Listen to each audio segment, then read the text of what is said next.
Raymond, you want me to? So we'll.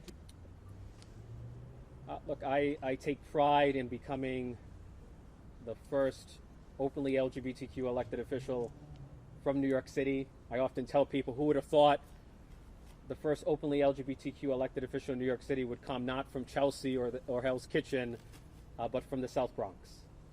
And it speaks to how far we've come as a society.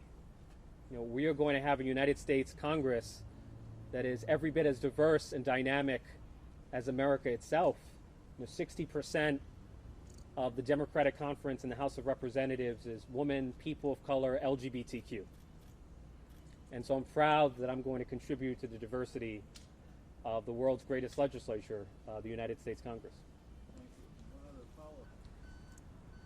Well, look, I'm accustomed to being the new kid on the block.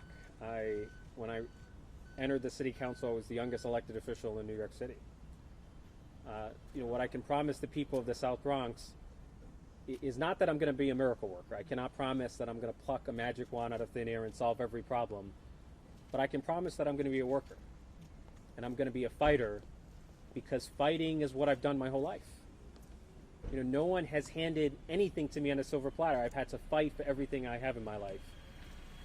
And it's worth noting that I do not fit into the typical profile of a member of Congress. Right? I do not have fancy credentials. I do not come from a political family. I do not come from privilege. But what I will bring to Congress is the wisdom of lived experience. Right? I have the experience of growing up in poverty, living in public housing, struggling with depression. Those experiences inform who I am and will inspire what I will do in Congress.